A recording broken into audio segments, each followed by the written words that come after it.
Good evening, Danvers. This is Mark Zubrick with the topics of the town news. This is November 5, 2020, 2 days after the elections. My co-hosts tonight are Keith Lucy and Jim Morose. And as always, we want to mention John Toomey. He's currently unavailable due to being cautious and very serious about this COVID-19.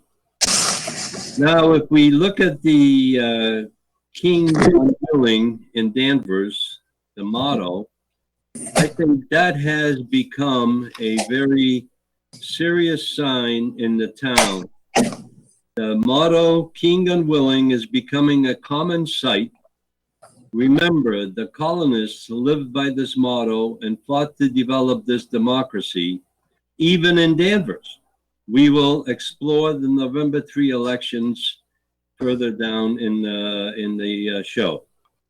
Our second clip is another one that caught my eye, and we've used it before, but we want to express our voices. Our voices will change the world.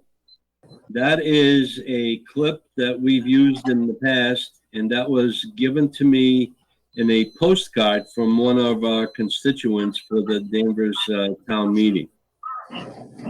Our voices will change the world is a motto, basically, because what it does, it explains that we, as the residents and voters in town, believe that our voices will make a change, and it's a matter of time. So the next clip that I have, and I'm taking up a little bit of the time in the front to explain some of these things, but I have a clip from Albert Einstein. And one of the things that I like to express with this clip is Albert Einstein at one time said, "I fear the day that technology will surpass our human interaction. The world will have a generation of idiots." And this is very, very appropriate at this time because we have been caught up in this Facebook and other technologies that we use to communicate. We have forgotten how it is to communicate person to person. And the government in our town and in our state and in our federal government will like it that way because we can't organize together. So we are embarking into our development that is being taken over by electronic media and the medium that we are using. So now to refresh our memory a little bit of the current status in our town, I included a clip here for the flowers that I have blooming in my kitchen because I brought the plant in. And David, if we can show the flowers, this is what I see every morning at my kitchen table. And those flowers, hibiscus, are blooming once a day. They bloom for one day and then they fade away. But I have been getting those now for the last 3 weeks. So this is a sign of refreshing our memories of the past and how we are going to be, perceived. Now that we get into our show, the presentation of the news stories. Topics of the Town news production will consist of 2 segments, really. And the first one I like to show is a news topics number 1 is a current status of the petition and the warrant articles 6 and 2 of the special town meeting on October 26th.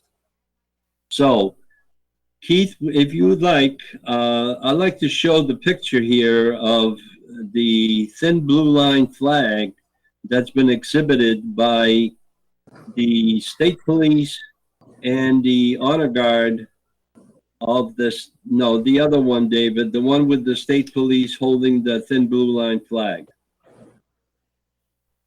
So we can go on, and David will get that presentation up. But Keith, in a way, can you summarize what you believe happened at here's the picture of the state police holding the thin blue line flag, which is the one that has been so desecrated by our population in this town and our town meeting. But this is what is being used. In our opinion, that flag, we have withdrawn that from our petition, but we have shown the thin blue line flag traditional. And Steve, Keith, can you just go on and see what you think, what happened at the presentation and the town meeting? Well, Mark, at the highest level, what happened is really a pretty simple concept. When you want to believe the worst in someone, the truth doesn't matter. If you listen to what happened at town meeting and the dialogue that went on, the three people in that picture that you showed are racists, they're homophobes, they're neo-Nazis, they're neo-fascists. They are everything that the country does not want. Right? Because the truth doesn't matter. Because we want to believe that anyone that flies that flag, right? So we heard all this, and I thought we were very polite about how we handled ourselves and how we were reserved in judgment over what went on through the entire process, right? And not just at town meeting, which we'll get into in some more detail, but we tried to really take the high road and say, we are simply trying to restore respect. Now, we heard along the way, this was not a horrific act of disrespect. Know who you didn't hear that from? You didn't hear that from a police officer. You heard that at town meeting from people who weren't police officers and probably hadn't spoken to a police officer in years. But because people wanted to believe the worst of us, right, our group, that how dare they say we need to restore respect? There was never any disrespect spoken by people who are not police officers, spoken by people who probably haven't spoken to a police officer. But that was reality because people wanted to believe the worst of us. And so the truth didn't matter, right? So we recapped it a couple of weeks ago, Mark, on this show.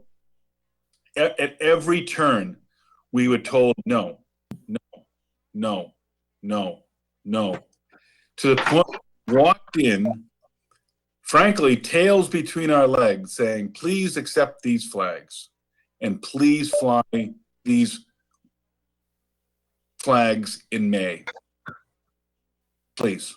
And Keith, if I may, I'd just like to present the amendment that we. Okay, so now let's fast forward. Are we ready to? If we want to go to talk about town meeting. Yes.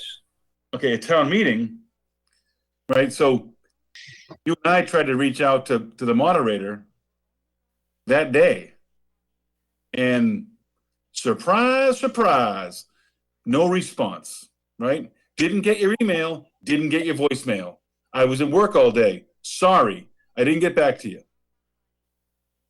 Okay. So you and I are in the lobby of the field house scrambling when she goes in and she decides that and Pat put up a good front. She, I don't know if she really believed it, but she felt as though our amendment to Article 2. Article 2 was an article to express appreciation for first responders. That was the article, right? This wide. What we tried to do was actually narrow it by saying we believe we agree with all those 4 fine points, but they're only words. So let's actually add some actions, right? The two actions we asked about were, please accept these flags as a gift. Please take a present from us, right? I don't know if you've ever gone to a birthday party and someone sends you home with a birthday present. Holy shit. Oops. So you get beep, beep, beep. But it's rude of the receiver. Sorry. Well, right? Keith, if I may, I'd just like to read the amendment that we presented. So the amendment was to accept the gift and to let me read it. Okay. We encourage the Board of Selectmen to act expeditiously to find an appropriate and meaningful way to specifically recognize law enforcement in the town of Danvers. That was the whole article. Sorry, Mark, that was the second amendment. Remember? Right. First attempt was ruled out of order before the meeting even started. That's right. Right. And so this is what gets me is it wasn't ruled out of order. It was ruled out of the scope of the article. Right. Now, I understand that. Article 47B says we want to spend $400,000 on a new fire truck.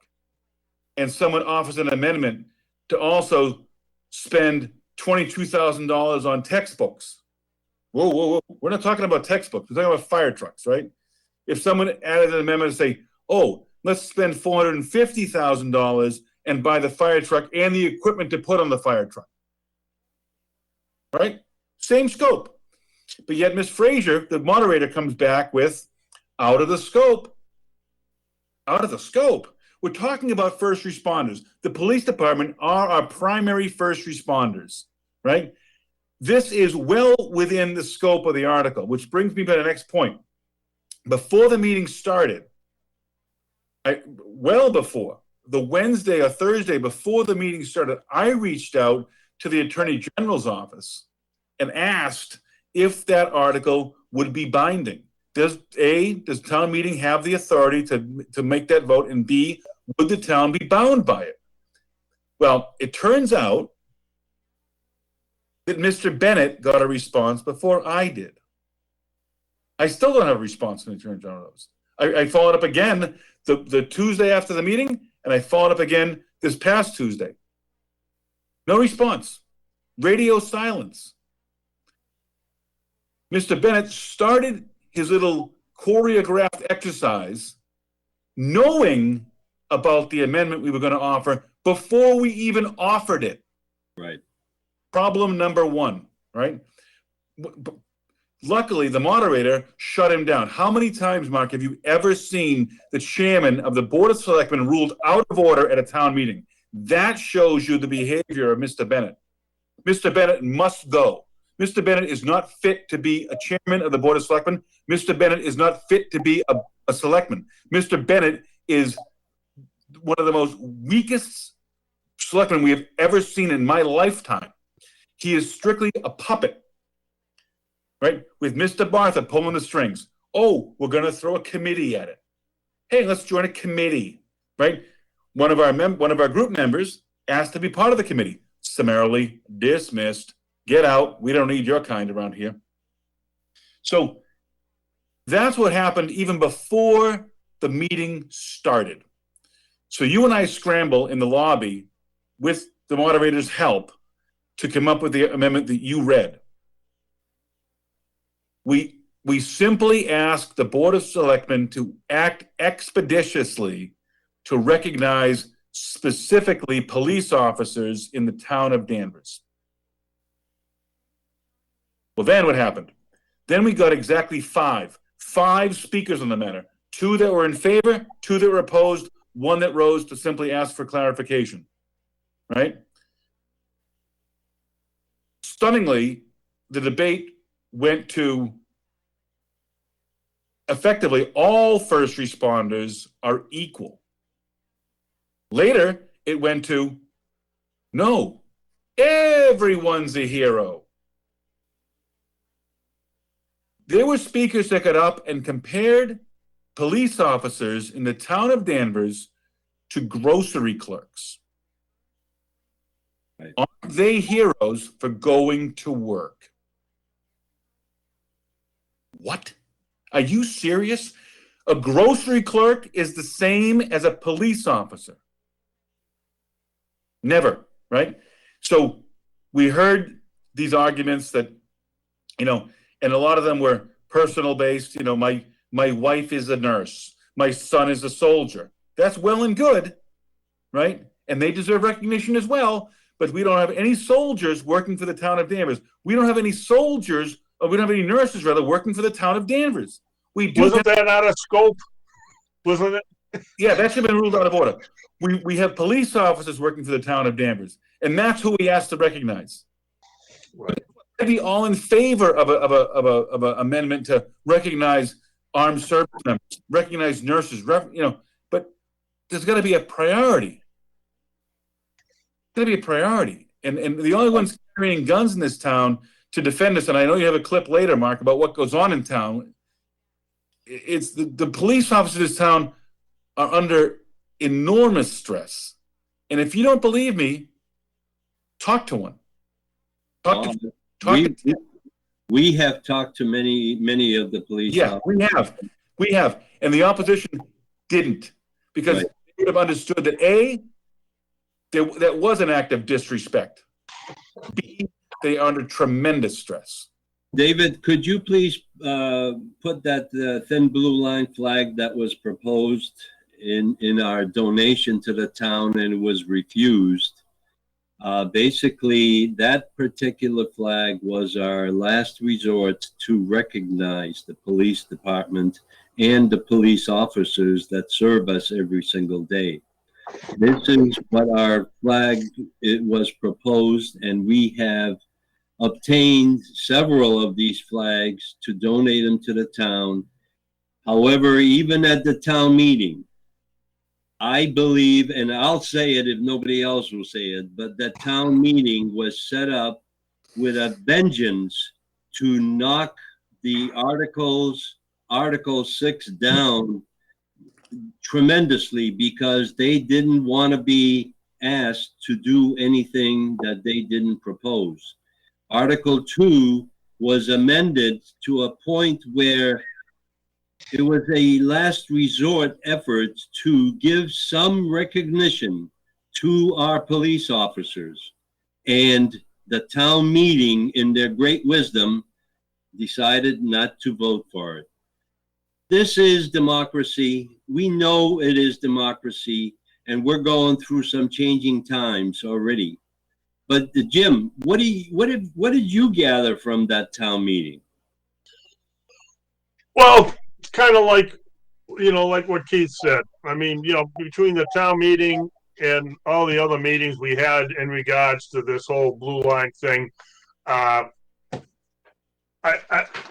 when they talked about they want to start a committee, but that, there's no urgency. They're going to wait till like the spring or the summer, But it's funny.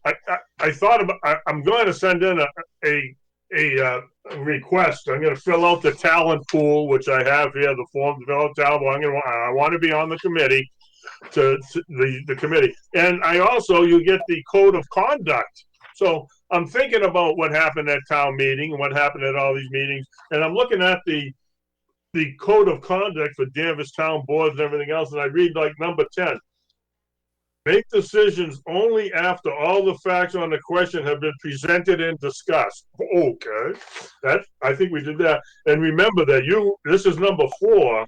Remember that you represent the entire community at times, and you are held to a higher standard of discourse as a representative. That's right. And just to revise and extend Keith's comment when he talked about the state police and the bagpiper as white supremacists. There was 6,660 people voted for Donald Trump in this town. So I guess we got 6,660 white supremacists living right here in Downham, according to what we were told. Okay. So when you talk about town meeting, Jim, I'm going to repeat it again. When you want to believe the worst in someone, the truth doesn't matter.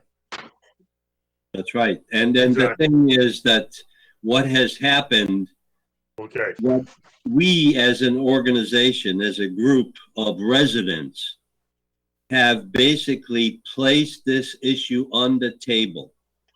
The thing is that the selectmen, in their wisdom, tried to cover their behind with Article 2, which really was exactly what we were looking for.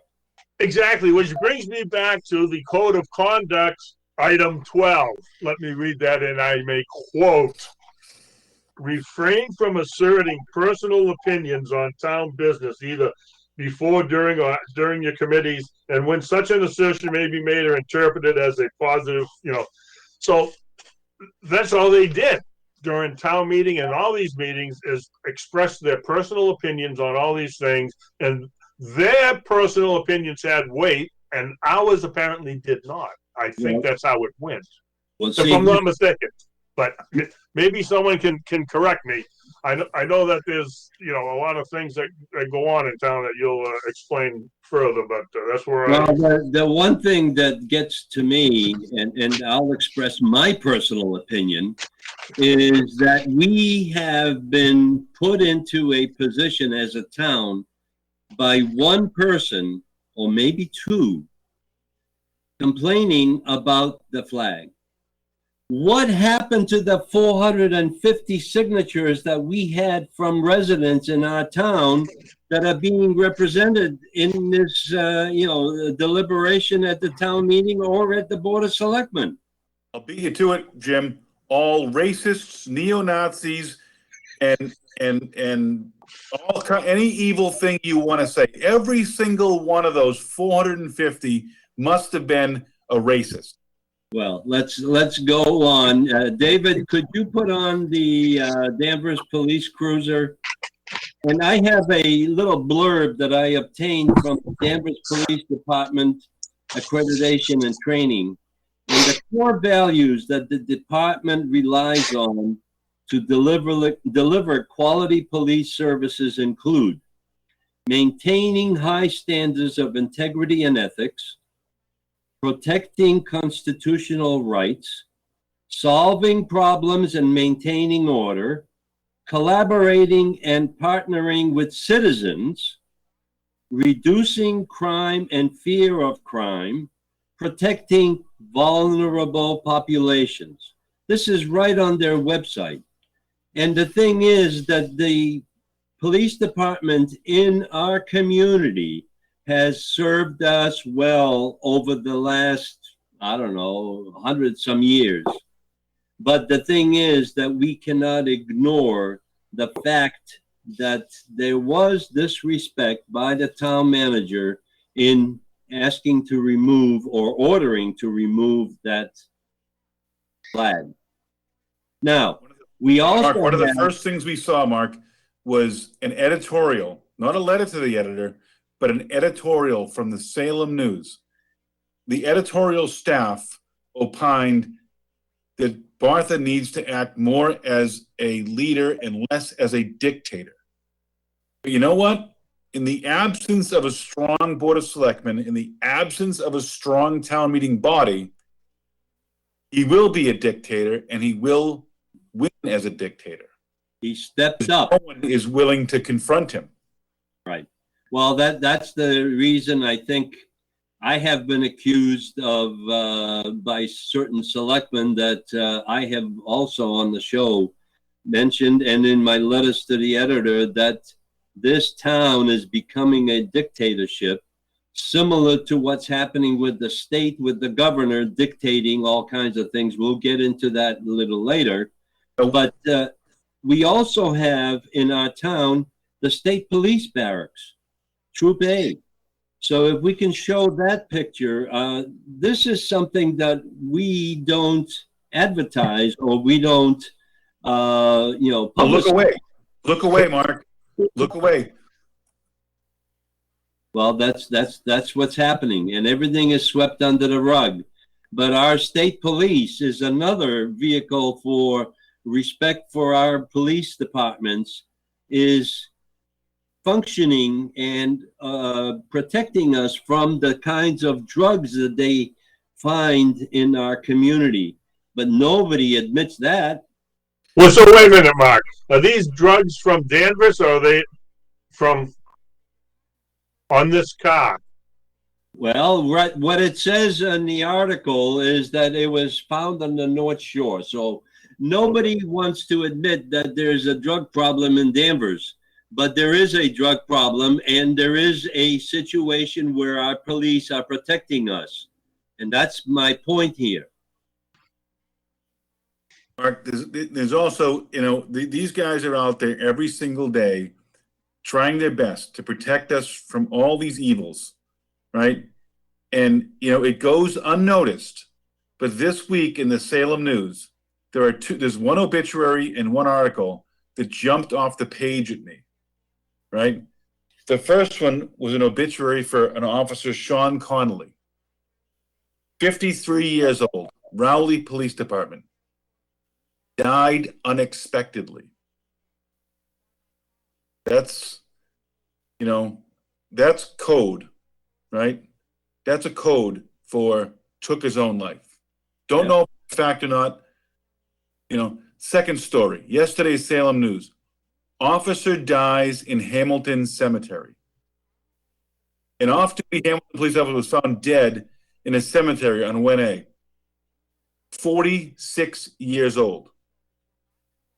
Right? If you don't believe that these officers are under enormous stress and have their lives threatened every single day, then you're not living in the real world, right? You live in a little bubble that you like to pretend is a little lovely little hamlet of Danvers, and it's immune to what's going on all around us. And the only ones that are causing that problem not to come into your house is a little group called the police. And that fine line is called the thin blue line. But you won't admit that, because where you live, none of this happens. You close your eyes at night. There's a great movie. You sleep well at night under the blanket of protection that they provide, and then curse the manner in which they provide it. It's disgusting, Mark. It's disgusting.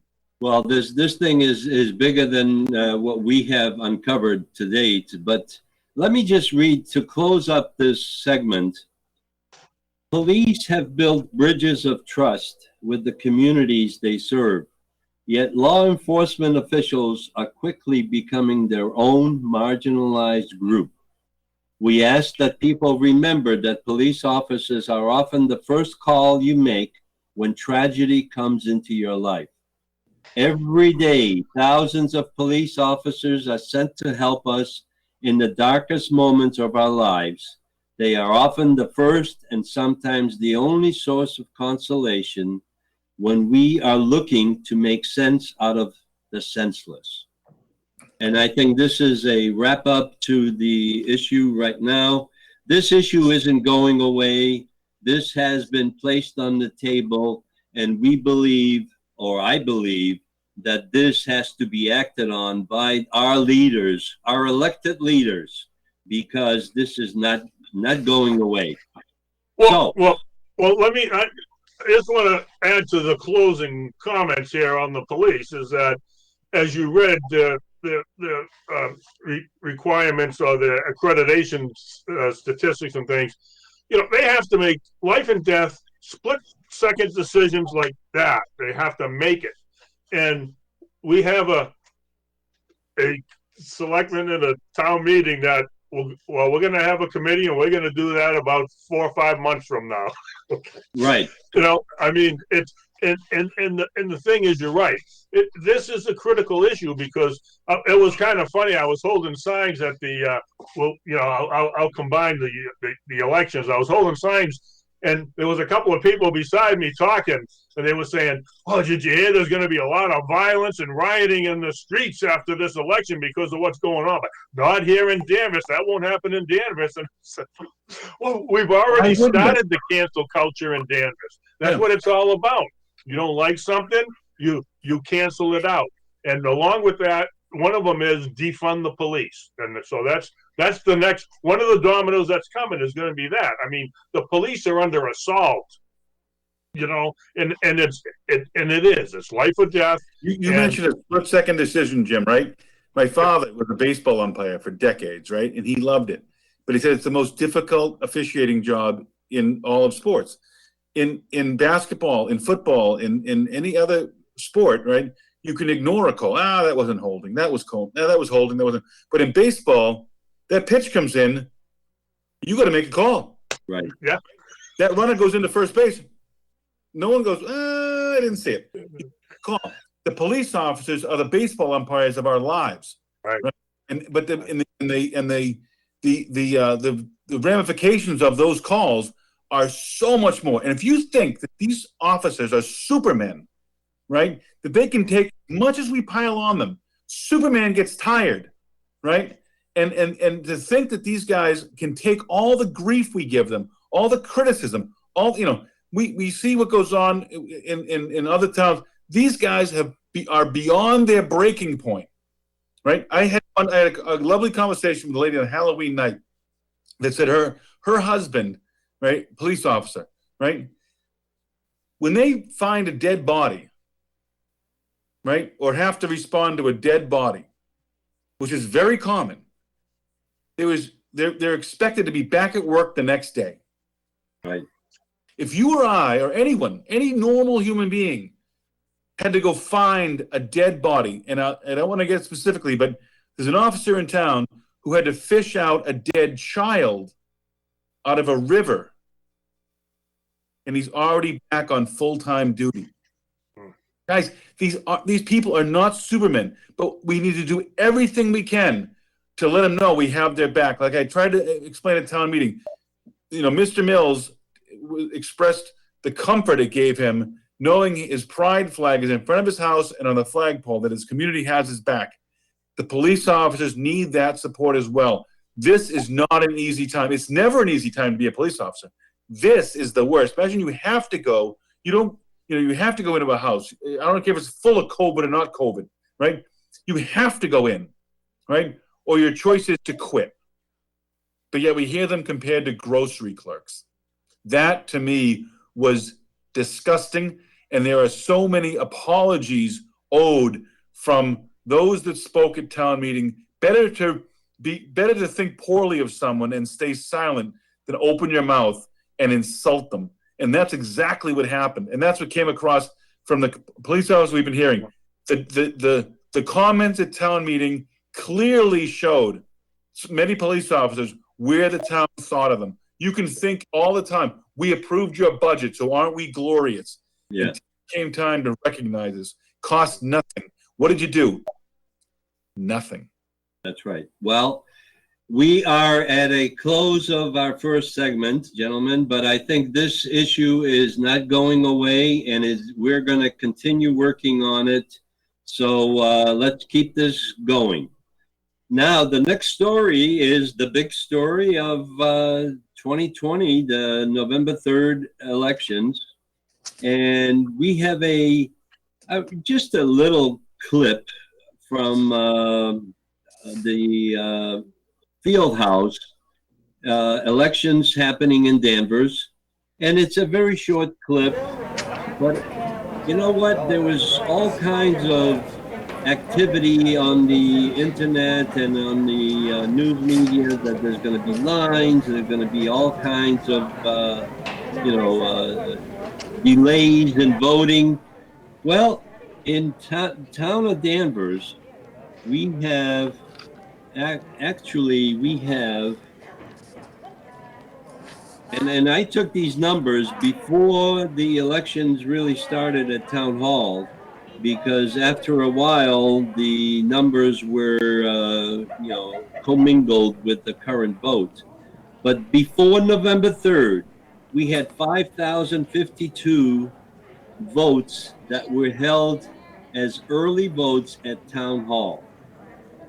We had another 6,522 votes that were either mailed or dropped off at Town Hall, for 11,574 cast before November 3rd. So what we have is we have 21,433 registered voters. That's the maximum that we can have. And I was sort of contemplating, if we have all of these votes cast, what the heck are we going to do when this goes over the registered number of voters? But we had 9,859 available votes for November 3rd, and only about 5,000 votes were cast at the field house. So there were no lines. It was very orderly, and it was well handled by Catherine Ellsworth, who is our new clerk, and everybody was very cooperative. I go in every year at the election time, once in the morning, once in the afternoon, and I'm considered a vote watcher or voting watcher, but I go in as the press. And we had no issues at all. There was a steady flow, but 5,000 votes in a day was not bad. Usually at the town elections, we have 1,100 or 1,200 votes come in altogether. Right. So effectively, the day of voting was about 25% of the total. Right. And so, I mean, with a good weather day, I was an opponent of the single polling place because of the time, right? There was not mail-in voting, there was not early voting, there was only absentee, and that was a very small piece. But I tell you right now, if we had to push, 16,000 people through that parking lot that day, there would have been a problem. Right. But this mail-in voting is a solution, and when we have elections like we did in the state of Massachusetts, what are you going to do, right? Well, the thing that I noticed, and I'm just reporting what I've heard from individuals when I walk through, is that they were sort of hesitant about admitting that they mailed their vote in, because they decided to come in person and vote at the field house. Well, Joe explained that to me. Joe Collins, the previous town clerk, if you beat your vote to the actual ballot box, so the process is under Joe, at least, I'm not sure if the new town clerk has changed it, but when they open a ballot, a mail-in ballot, it's done by a person. They go to the check-in desk, they go to the checkout desk, they take the ballot out of the envelope, and they put it in. Now you have voted. If you beat your vote, right, then when they take that ballot, if say you vote at 9 a.m., they don't open your envelope till 2 p.m., then they say, oh, this person came in person and voted, or a second ballot, or something else. And that's the check around this double voting thing. Right. So, and that's, a lot of the stuff you read about, it's discouraging. That, remember, vote, Tip O'Neill, all politics is local, all voting is local, right? And so you're really not, when you say, oh, is vote fraud in Pennsylvania? Well, it's got to be very difficult, because remember, there are all these small precincts, these small places doing it, and you're accusing these people that are just doing their job. Like, I have a hard time thinking that the town clerk and Dammers would ever do things. But maybe we're back to the drug thing. Maybe I'm putting the blinders on, Jim. Jim, what have you? I have a picture of you at the field house, or on the corner over there. So, David, if we can show Jim freezing his behind off outside, there he is. It was a beautiful day. It was great. Yeah, we only pulled our mask down so you could see our faces when they took the picture. With you was the lovely Jane Dean, of course. That's right, Jane Dean. She's an icon in the Republican committee. She's been around for quite a while doing it. She just loves this. Yeah. We did talk about how politics has changed quite a bit with the the partisan polarization and the bickering. It's just really bad. It's just. But at any rate, I was there like 10 minutes to 7 in the morning, and the line, it hadn't opened yet, 10 minutes before it opened. So the line went way past that corner and all the way to the street and around the corner. And so as people kind of moseyed by, I kind of made comments to the folks like, yeah, the all precincts in one spot was a good idea until days like today, huh? And they all kind of say, yeah. But I think with the social distancing, you had to be 6 feet apart. The line looked worse than it really was, So it really moved fast. Like I said, they opened the polls up at 7 o'clock. By 7:30, the line was gone. Everybody flushed through, and as Mark said, then there was a steady flow. The line it never backed up again that I saw. Yeah. And I went around noon, and I was in and out in 5 minutes. One of the interesting things, remember when we first went to this one polling place, for some reason they decided to have it in the gym, in the Vi gym. And I'm like, why would you do that when you have a humongous field house right over there? So the field house, it spaces out. If there is a queuing problem inside, it does work pretty well. But, especially with what I'll call a low turnout, we did have 80% turnout in town. But again, 2/3 of those came early. So Right. With 5,000 person turnout, this is not bad. I just remember back to the special election in January of 2010, when we had about 11,000 people come out and in a snowstorm with the school under construction, and that was a disaster. And but I tell you that this, if 50% of the ballots now are coming by mail, then maybe this system works. So Yeah. Well, see, I'd like to draw a distinction between mail-in ballots and absentee ballots. I mean, right. I don't like the fact that the cities and the towns, I have Prager University has a great video about voter fraud, and it talks about the 3 times bloated voter rolls. People, in fact, Howie Carr had a big joke going. He had like 5 people up in Michigan and Pennsylvania. They were 120 years old, and they died in 1980, but they still voted today, okay? And so those are real things that happen, people, because of the voter rolls are overbooked. They send out all this stuff to people who don't even want it. That's why we have an absentee ballot. Well, the absentee ballot should just, if you want it, you have to ask for it. Don't push. It's a pull. That's been in effect forever, so that's nothing new. We have that, Jim. That's how this state is when we say mail-in, it's really expanded absentee. Right. No, it's not. No, that's what I'm trying to tell you. I got letters in the mail. Sorry. And I know people who got all sorts of stuff in the mail that they shouldn't have. You're right. There's a middle piece too. In some states, Colorado is one of them. Colorado mails out unsolicited ballots. Right? You didn't ask for one, but we're going to mail you your ballot. Right? Now, Mass is the next step, which is they don't automatically mail you a ballot. They mail you a letter that says, do you want a ballot? Right? Yeah. Right? And then there's true absentee, which is you have to start the process by saying, I want a ballot. So my daughter votes from New York, right? She's still under this roof, and she's still registered here. And so I said, you need to request a ballot. And she goes, no, they already mailed me something. So you're right. They reach out, and that's, it's for the people that feel good, but they didn't mail you a ballot, Jim. They only mailed you a request for one. Do you want a ballot? Right?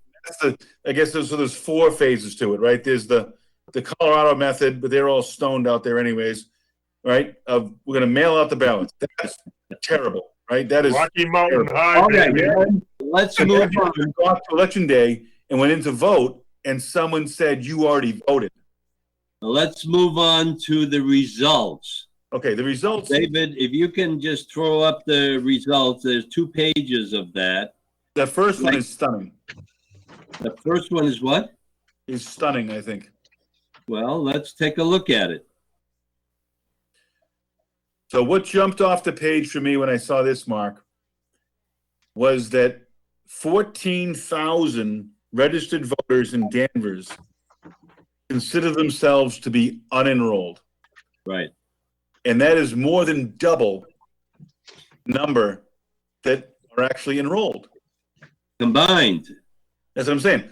So if you add up the Democrats, the Republicans, the Libertarians, the Green Rainbow, the Pirate Party, anything else you want to talk about, right?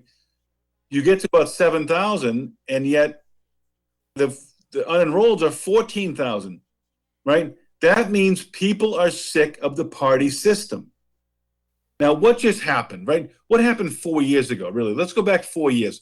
What happened? Those people said Donald Trump is the man, right? He is not a party politician. In fact, he took over the Republican Party, right? And that's why you saw all these anyone but Trump and what was it, all kinds of movements, right? And they were really just like, I hate you, Donald Trump, because you took over my party. Right? This is my party. I deserve my party, right? But what he did was he gave those unenrolled voters someone to vote for that was not really a Democrat, that was not really a Republican, or any other colors under the rainbow. So now what's happened? His accomplishments, Mark, are still not calculable. What he's done with American foreign policy is unbelievable. That no one has done that type of positive work since Ronald Reagan. But what happens to him? His delivery is horrible, right? He's rude, right? He's mean. He's condescending. He's effective, but in 2020, that doesn't matter. It's my feelings. He's the medicine the doctor prescribed for you that tastes horribly. And you decided to take half a dose. And you think that your condition is now going to improve. It's not. What do the electors do now? Because those unenrolleds are what make or break the election. Clearly, they broke for Joe Biden. And I know it's a campaign ad. This guy has been ineffective for 47 years. What makes you think he's going to be effective now? But you see the population. Yeah, Jim, the population in this country has gone over your pain to the dark side. So let's just go through the results. I mean, we have the results for the. It was predetermined, even in Danvers, that everybody voted Democrat, and basically, Joe Biden won his in this state. He won the electorates. What's his name? Well, here's what's interesting. Here's what jumped off the page. Ed Markey. Come on. So I was stunned at those numbers. For Markey and Moulton were stunning. 9,700 and 97 and he got 10,000. Right? Seth Moulton got 10,000 votes. Oh no, I'm comparing Ed Markey to Biden and Harris. Oh, okay. Off by 9 votes. Yep. Isn't that amazing? Right? And same with Trump and Kevin O'Connor. 66-78 to 66-60. Isn't that stunning? It's like, so. Well, they ran the Democratic ticket all the way down. Okay, now I'm gonna say something, Mark. I hope I don't get bleeped out, right? But Seth Moulton, right, to pick up. So now, what that means is, though, that means that over 1,000 voters, or I'm sorry, 500 voters that voted for Biden and Harris. I'm sorry, 500 voters that voted for Trump and Pence chose to also vote for Seth Moulton over John Paul Moran. Right? Seth Moulton got more votes than Biden and Harris. Right? And so Seth Moulton has always tried to be, right, nonpartisan. That was his shtick for a while. He tried to take down Nancy Pelosi. I hope he sees this and says, I'm going to try it again, right? I'm going to eliminate my controversial comment. No, he's attaching himself to the godmother. No, he's not. He never did. So, Well, he failed that one time, and now he's dancing with her all the way to the bank. this might encourage him. I hope it encourages him. Yeah.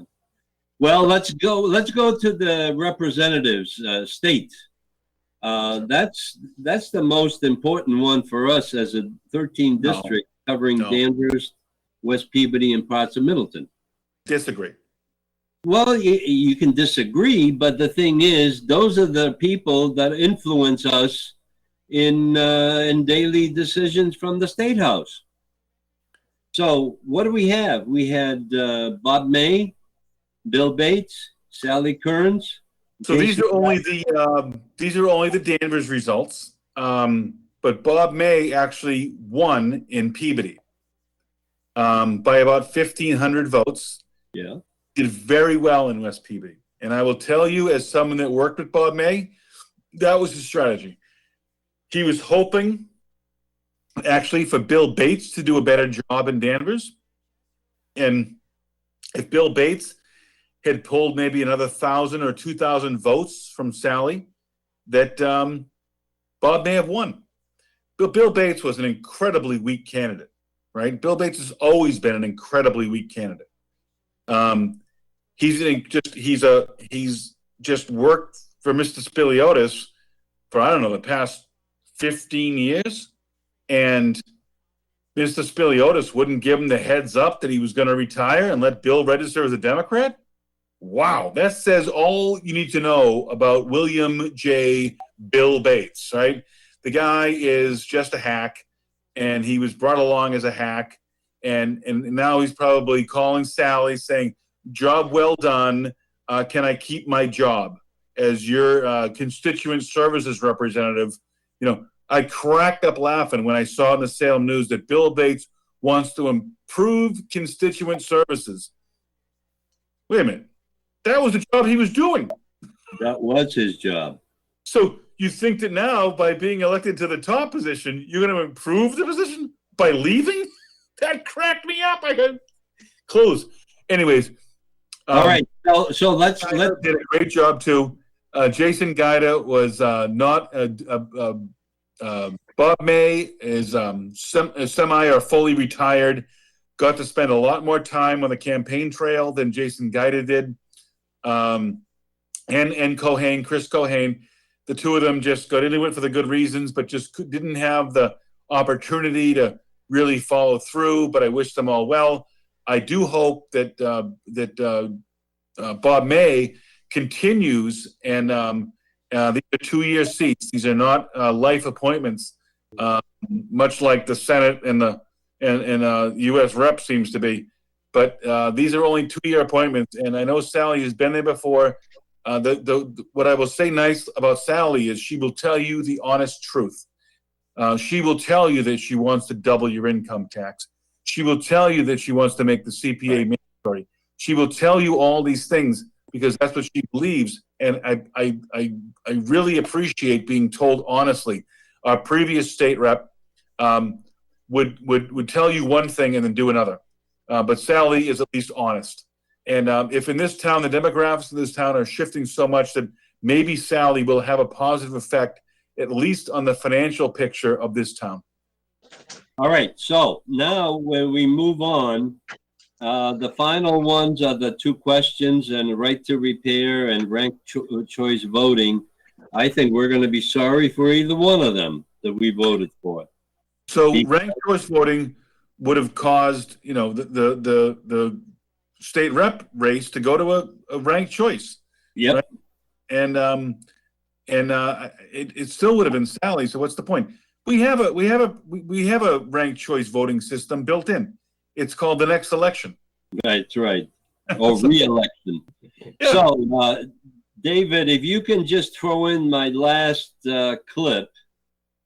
And this one is sort of wraps up the whole process of federal, state, and local elections.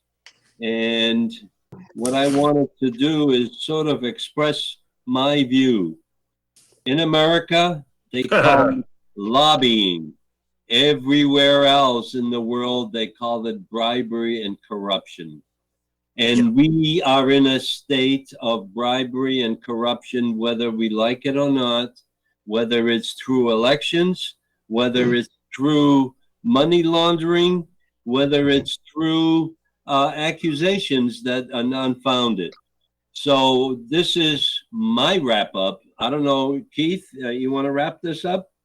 Well, when you hear the word lobbyist, be careful, right? It's exactly right. And this is, there's a million ways to say the same thing. This is a very to the point method. Donald Trump summed it up with 3 simple words: drain the swamp. This is the swamp he's talking about. And now we've gone back to the swamp. Now we've given the swamp, well, not yet, but it's coming. We've given the swamp, license to steal, right? I do want to weigh in at the end, Mark, about the November 16th town meeting if we have a chance. But go ahead, Jim. Yeah. Well, in full disclosure, I am the chairman of the Danvers Republican Committee. So talking about local elections, when I was holding my signs out there from President Trump down to Bob May, all Republicans, and we all lost. Okay, so I'm a Republican in Massachusetts. That's my lot. But Okay? Jim, aren't you going to go loot at the mall tonight? I thought about it, but I need a nap. I'm a lover, not a fighter. So now the next item I have on here is we have some questions from viewers, but I think we're running out of time. And what we'll do is we'll pick those up next time. But the next jump to number 2 on your close. Go ahead. November 16th, special town meeting has been canceled till March.